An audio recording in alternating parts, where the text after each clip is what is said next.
जब ये हार गए तो ये लोकतंत्र की चोरी नहीं, ये डकैती कर रहे हैं। तो अब डकैती डालने वाले गांव में अगर कहीं डकैती पड़ जाती है तो गांव के लोग सजग रहते हैं और ये कहते हैं कि जागत रहा हो। पूरे गांव के लोग लाठी डंडा लेकर के चारों कोनों पर आवाज देते हैं, जागत रहा हो। नमस्ते प्रणाम। में देखल जाए तो सपा पार्टी के प्रदेश अध्यक्ष महाराजगंज जनपद में आयल बड़न। देखल कि एगो किसान के घरे कहल जाला कि बड़का बड़का नेताजी लोग किसान के घरे बहुत कम पहुँचेला, लेकिन जब पहुँचेला तो सोचे वाला और समझे वाला बात होला कि आखिर बड़का बड़का नेताजी लोग काहे पहुँचल बा। तो समाजवादी पार्टी के प्रदेश अध्यक्ष जी आयल बानी, यहाँ से हम बातचीत करब कि वास्तव में आज जमीन पे चल के गांव में अइले के मकसद और एक तरह से गांव में अइले के बाद माहौल और आए वाला चुनाव पर भी बात करिए। पहले बहुत बहुत स्वागत भाई आपके। देखिए, समाजवादी पार्टी किसानों की पार्टी है, मजदूरों की पार्टी है, नौजवानों महिलाओं की पार्टी है और किसानों के लिए धरती पुत्र नेताजी ने बड़ा काम किया था। जो किसान सहकारी गोदामों से अपनी खेती बाड़ी के लिए कर्ज लिया था, उस जमाने में जब माननीय धरती पुत्र पहली बार मुख्यमंत्री बने थे, उन्होंने किसानों का सारा कर्जा माफ कर दिया था। दूसरी चीज, किसान चाहे रात हो चाहे दिन हो, यहाँ तक कि आज बरसात के इस महीने में जहाँ बिजली तड़प रही हो, काले बादलों से पूरा अंधेरी रात हो, उस समय अपने खेतों में काम करने वाले किसान के लिए जब भी आकस्मिक कोई दैवी दुर्घटना में किसान की मृत्यु होगी तो उसके लिए धरती पुत्र नेताजी ने 1 लाख रुपया का बीमा देने का काम किया। और वही 2012 से 17 के बीच में जब समाजवादी पार्टी के राष्ट्रीय अध्यक्ष माननीय अखिलेश यादव जी उत्तर प्रदेश के मुख्यमंत्री बने, इन्होंने उस किसान बीमा दुर्घटना को 1 लाख से 5 लाख रुपया कर दिया है।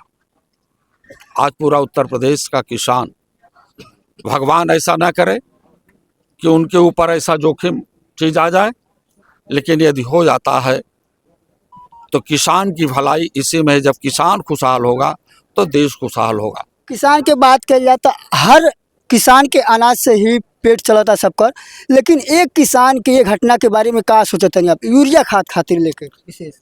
पूरे देश में देश के प्रधानमंत्री ने किसानों की दुगनी आय की बात किया। जब किसान एक बोरी खाद के लिए महीने भर परेशान है तो उसकी दुगनी आय तो छोड़ दीजिए, जितनी वो लागत लगाया है वो भी नहीं आ पाएगा। परिवार में पेट पालने के लिए भी अन्न पैदा नहीं होगा। जबकि यही किसान, इसी किसान को सही संसाधन दे दिया जाए तो अपनी उर्वरा शक्ति तो बढ़ाएगा और देश की भी उर्वरा शक्ति को बढ़ा देता है। किसान अन्नदाता होता है, पर किसानों का जो शोषण सरकार के द्वारा हो रहा है वर्तमान में, यह बिल्कुल अन्याय हो रहा है। किसानों के साथ धोखा है। और इसी पीड़ित परिवार को देख करके समाजवादी पार्टी के राष्ट्रीय अध्यक्ष जी ने जो सोशल मीडिया के माध्यम से जानकारी मिली कि हमारे महाराजगंज जनपद का एक किसान जो लाइन में खड़ा था, महीनों भर खाद के लिए परेशान था, एक बोरी के लिए, खाद की बोरी गिरने से वो दब गया। इसलिए हमको समाजवादी पार्टी के राष्ट्रीय अध्यक्ष जी ने इस परिवार की इमदाद के लिए, इसकी आर्थिक मदद हो जाए, इसके लिए हमें भेजा। हम सभी समाजवादी पार्टी के जितने भी महाराजगंज जनपद के लोग हैं, सभी नेता लोग उपस्थित होकर के दिन रात इस परिवार के साथ हैं। जब भी ऐसी दुख घड़ी आएगी, हमारे समाजवादी पार्टी के लोग खड़े रहेंगे। यही विचारधारा समाजवादी आंदोलन का है, यही विचारधारा हमारे समाजवादी नेताओं का है। देखा जाए तो आर्थिक सहयोग हो जाता, यूरिया खाद खातिर लाइन लगल और मृत्यु के बाद सहयोग कुछ होता है, लेकिन देखा जाता न्याय के खातिर कि आज भी लोग भटकता दर दर कि हमके कहीं ना कहीं ये तरह से न्याय मिले, तो ए पे का कहब? अरे इस डबल इंजन की सरकार में न्याय की अपेक्षा ना करो। हाँ, भारतीय जनता पार्टी के जो यमले हैं वो न्याय नहीं पा रहे हैं। यमले मारा गया थप्पड़ से, कहाँ पर? लखीमपुर खीरी में। दरोगा मारे जा रहे हैं भारतीय जनता पार्टी के विधायकों के द्वारा। बांदा में एसडीएम मारे गए भारतीय जनता पार्टी के विधायक के द्वारा। तो जब भारतीय जनता पार्टी के विधायक न्याय नहीं पा रहे हैं तो आम जन कहां से न्याय पाएगा? इसलिए समाजवादी पार्टी के राष्ट्रीय अध्यक्ष जी ने सामाजिक न्याय की बात करते हैं और सामाजिक न्याय की राज्य की स्थापना करना चाहते हैं। चाहे अमीर हो, चाहे गरीब हो, चाहे छोटा हो, चाहे बड़ा हो, सभी लोगों को न्याय मिल सके। इस लड़ाई में जब भी समाजवादी पार्टी की सरकार आई है, लोगों को इंसाफ मिला है, अन्याय नहीं मिला। देखल जाए तो भारतीय जनता पार्टी 2047 तक चैलेंज करती है कि कोनो भी सरकार उम्मीदन नहीं हो पाई, का कहब? ऐसा है, उनका चैलेंज झूठा है। एक बार तो धोखा दे करके, एक बार लोगों को, जनता को झांसा दे करके सत्ता में तो आ गए। और जब 2024 का रिजल्ट देखा कि अब आम जनता झांसे में नहीं आएगी, अब छलावे में नहीं आएगी, झूठ बोलने वालों की बात नहीं मानेगी। जब ये हार गए तो ये लोकतंत्र की चोरी नहीं, ये डकैती कर रहे हैं। तो अब डकैती डालने वाले गांव में अगर कहीं डकैती पड़ जाती है तो गांव के लोग सजग रहते हैं और ये कहते हैं कि जागत रहा हो। पूरे गांव के लोग लाठी डंडा लेकर के चारों कोनों पर आवाज देते हैं, जागत रहा हो।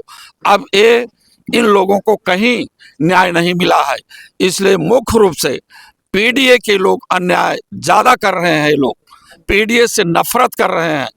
तो अब ये भी पीडीए के जन कह रहा है कि जागत रहा हो, वोट की डकैती करने वालों से सावधान रहिए। और 2027 के चुनाव में इनका जो किला है सामंतवाद का, इनका जो किला है पूंजीवाद का, उस किले को वोट के माध्यम से ये पीडीए के लोग गोलाबारी करेंगे और ये भारतीय जनता पार्टी की सरकार नेस्तनाबूद होगी और समाजवादी पार्टी की पीडीए की सरकार आएगी, जिसके नेता अखिलेश यादव जी मुख्यमंत्री बनेंगे और उत्तर प्रदेश के आवाम को इंसाफ मिलेगा। हाँ, ये तो आप लोग से दिखाओ तो नहीं, बातचीत करते हैं कि सपा के प्रदेश अध्यक्ष जो उनकी महाराजगंज में आयल, बाकी आप लोग का सोचते हैं ये तरह से एक प्रदेश अध्यक्ष जब ये गांव में पहुंचल जाला तो कहीं ना कहीं देखा जाला। बाकी किसान के बारे में आप लोग का सोचते हैं जरूर बताइए। जय हिंद।